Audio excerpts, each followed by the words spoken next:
Hi and welcome back to the Warbird Mistress. I know it's been a few weeks. For those of you who've seen the updates, you know I had a little bit of surgery and still kind of coming out of that, but yeah, nothing to keep me from a video that I think I have the energy for. So this one's actually about the myth, as it were, of the German manufacturing systems between the war and during the war. Everybody has this idea of this behemoth of German manufacturing, and in a lot of ways, Germany was behind the times in terms of both technology and organizational efficiency. If you're a management expert in this, you're going to drool, but I'm going to boil it down a lot so that kind of the basic idea gets along. And I think that part of it is the fact that most people consider the rise of the Luftwaffe to be a product of Hitler's National Socialist government. And in reality, it really wasn't. You can see that the birth of it, now that I'm not going to talk about the actual rise, that the monumental growth of it wasn't part of his government, but rather the nascent buildup through the Weimar years was essentially setting all the steps in motion that needed to be there for the unveiling of the new Luftwaffe. The Reichswehr even managed to improve production of aircraft so that you could have this system in place already before a war. Now, the Truppenamt, which was kind of the shadow general staff, they weren't supposed to have a general staff, but they could have a Truppenamt, a troop office. Now, they had offices for air warfare, that thing that they were forbidden from having. And they also supported civil aviation. They had training in their fellow pariah nation, the Soviet Union. And you can see that on my video that I did. I'll make sure to link to that. And they were working towards permitting military aviation to operate openly. This was something that they were negotiating with Britain and France as a way of promoting parity in Europe as a defense against communism. So the Luftwaffe already had this well-established core of pilots in civil and military sectors. Engineers were active in designing sports planes and civil transport aircraft, which both the Weimar and the Third Reich governments supported, so as not to fall behind in technology. Unfortunately, a lot of this had very little to do with making sure that the production methods were also modern, and the small numbers of aircraft really were at the heart of this. So some of the secret fighters included Arado's AR-64, which flew in 1930. It's a great example because it's a Reichswehr fighter, not a Luftwaffe fighter. It was designed to be superior to the Dutch Fokker D-13 fighters. These were the first fighters that had been ordered by the Reichswehrministerium and Germany's first fighters since the Great War. They were based on Arado's SD-2 and SD-3 aircraft. These were also fighters that were designed to meet the Reichswehr's desire for prototypes and kind of sneak them under the noses of the Allied powers inspectors, which wasn't always something they were able to do. The fighterway is even used at the first Jagdfliegerschule, the fighter pilot school, and that was in 1932 in Schleißheim, Bavaria. Only 24 were made, and they would be in service with the Reichswehr as well as the Luftwaffe, sub rosa, of course. And a development of that was the Arado 65, of which 85 were made. That entered service in 1933, and that was with Fliegergruppe Döberitz and Fliegergruppe Dahm. So these were really the first open flight groups. But they were also kind of edging into how the fighter groups were going to be. But you look at that, only 85 were made. We think of these Germans as people who can just knock out technology with nothing more than just muscle and steel and, the Krupp factories. And if you're building cannons, that's great, but not when you're a poor country rebuilding yourself and just trying to make sure that the Allies don't quite know what's going on.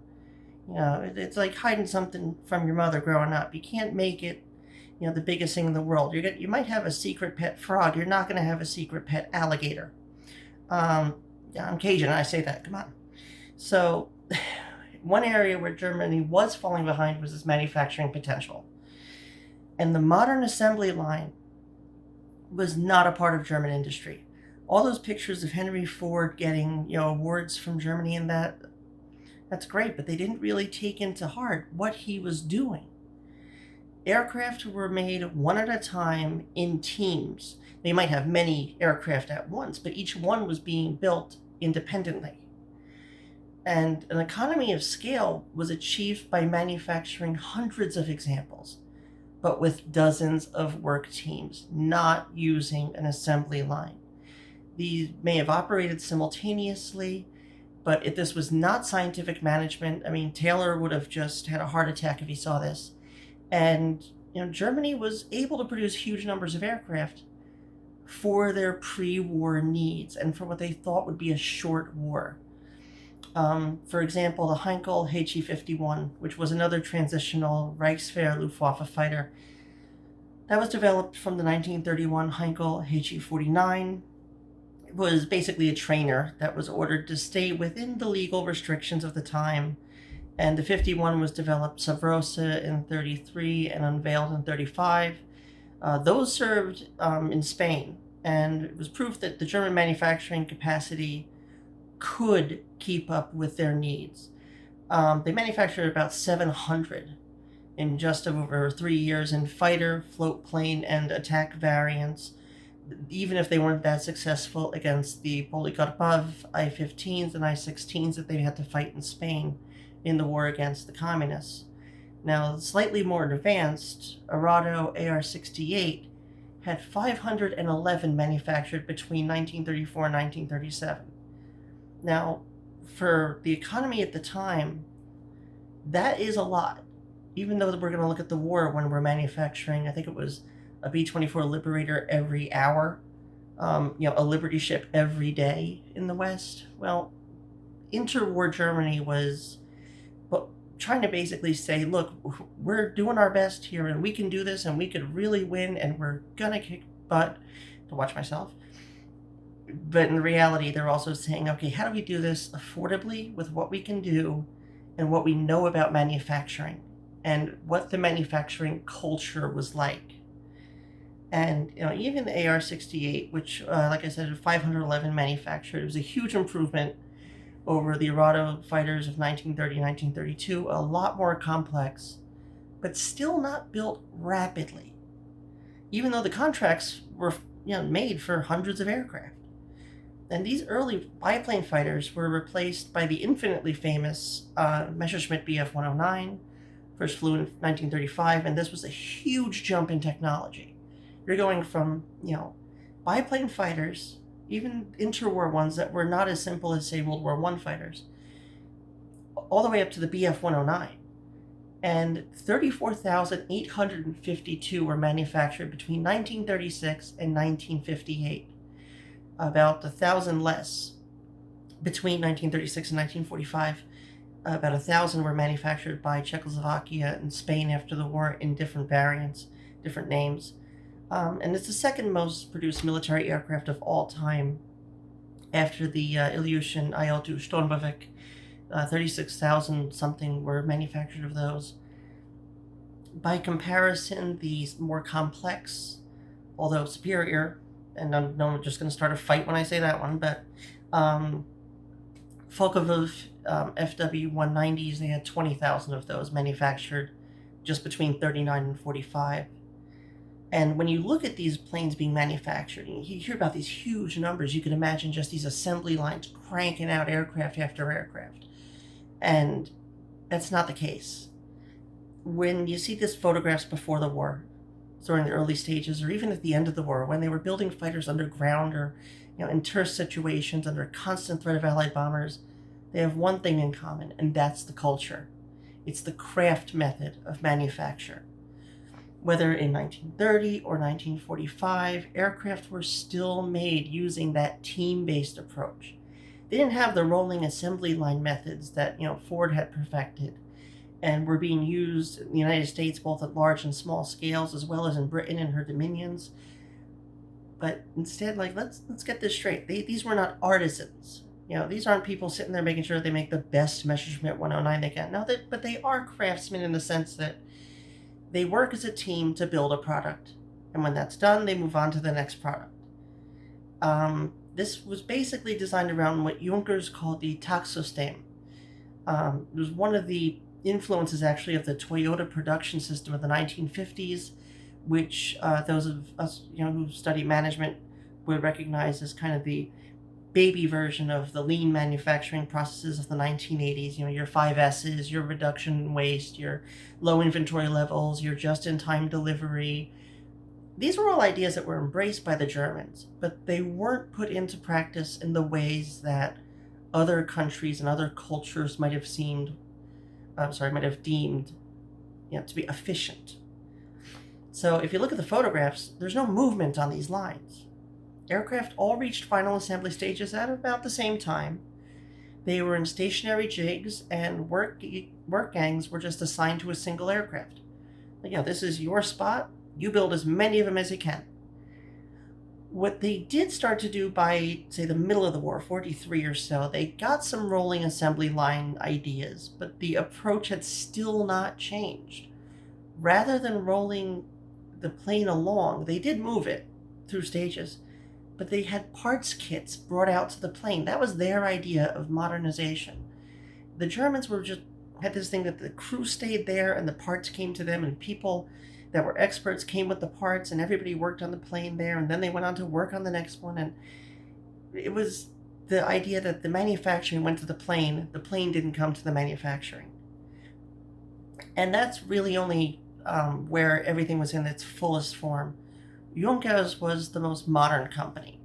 And in 1942, they even exchanged with Mitsubishi some engineers that they could teach this method to the Japanese. And this, after the war, of course, Junkers basically kind of gave them the momentum to modernize and become the economic powerhouse that they were after the war. But they never had mass manufacturing as it was known in the United States. And it wasn't even their goal. The Germans had this idea called the ABC plan, and it distributed manufacturing of parts between different locations so that a bombing raid on a single plant would not destroy production.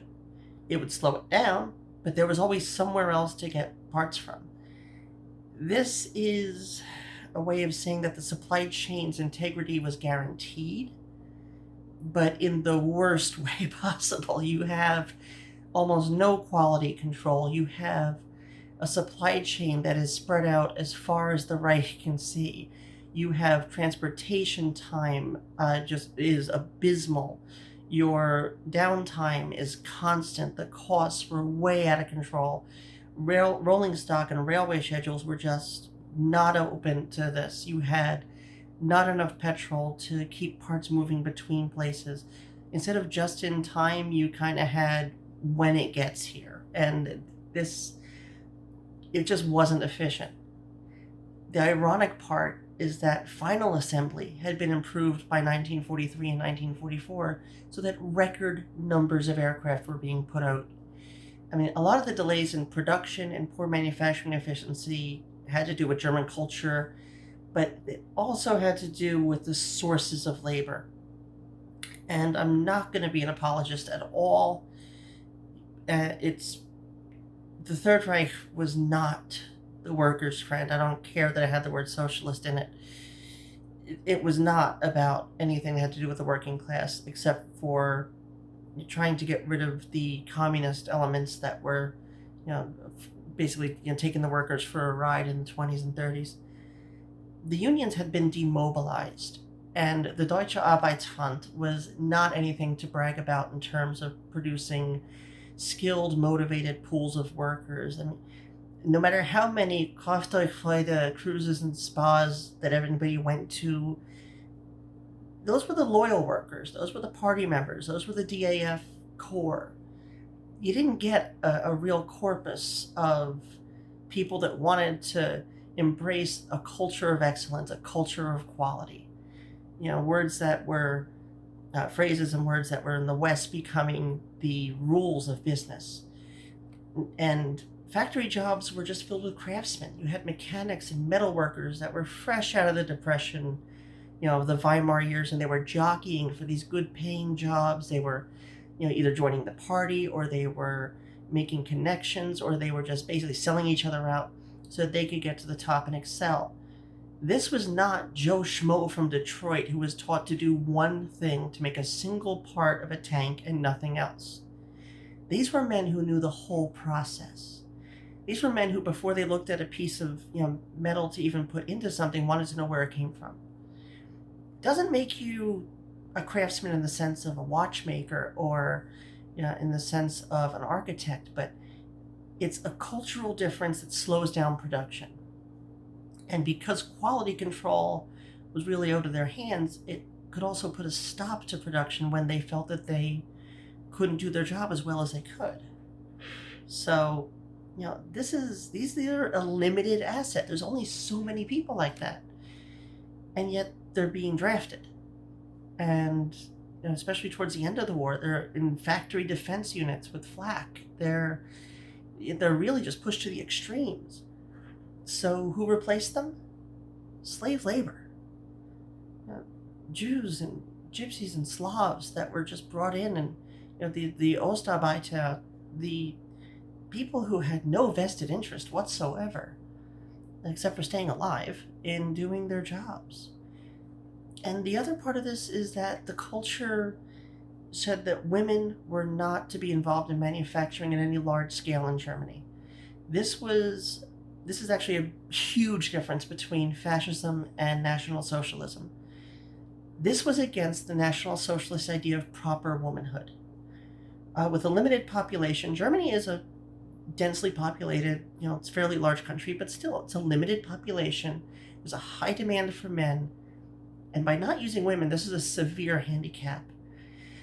In many fascist nations, women were mobilized when necessary as part of a national movement in crisis. Many times as you could look at the ideal Portuguese household, or the Spanish woman who's the model of piety and empress of the domestic scene. National Socialism saw her instead as the idealized producer of Aryan men. And, whereas even Italian women could be seen in ammunition factories, the only women working for the Axis, or at least the German part of the Axis powers, would be in occupied countries.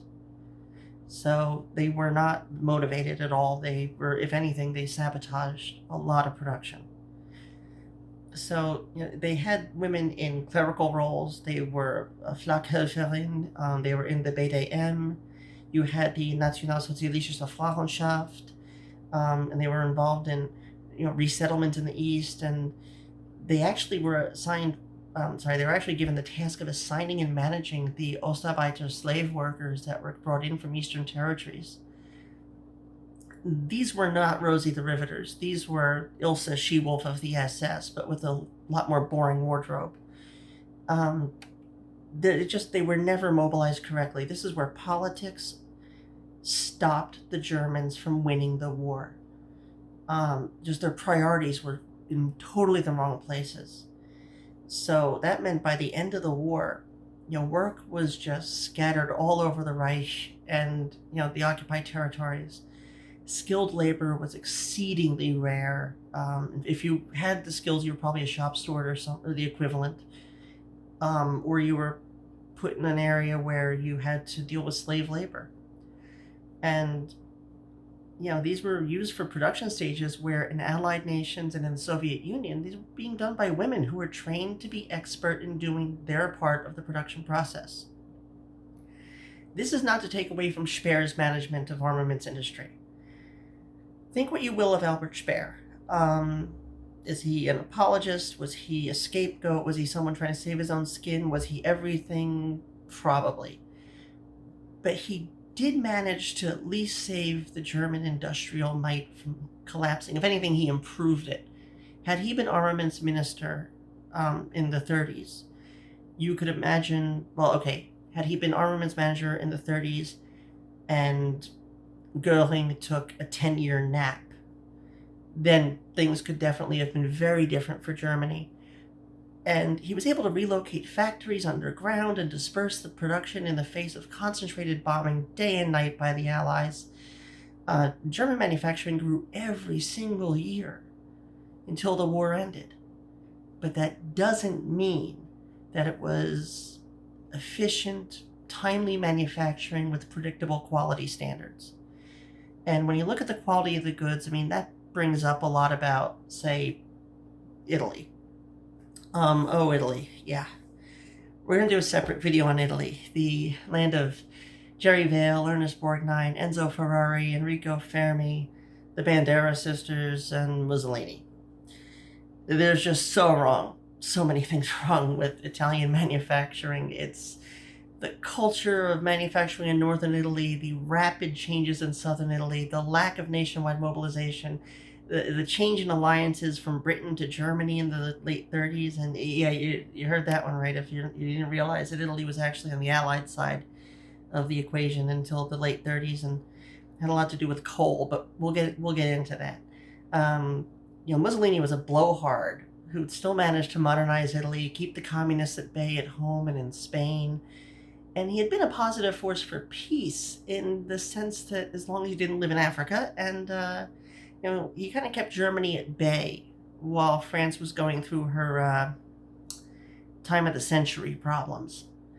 So he was friendly to business. He was educating the maleducati that made up the most of his nation. And if you know what that word is and you're Italian, I'm going to be honest, before Mussolini, things were not looking up that great. And he wasn't really racist either. So nobody had anything against him that way. Okay, he hated anything south of Italy. Anything darker than a Sicilian, he was kind of against. But he wasn't against Jews. He wasn't, and he did hate the German-speaking population. You know what? He kind of hated the Gypsies, too. Strike that. Anyway, he did unite most of his population. Got them speaking Italian even, where, instead of their local dialects, he got rid of that regionalism, but none of that translated into quality production and industry. It was still going to be Northern Italian industry that governed everything.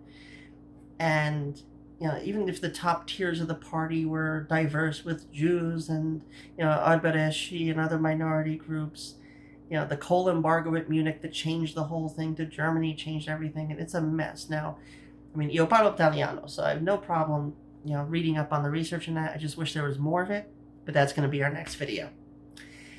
So, I hope I dispelled some rumors about some German industrial might.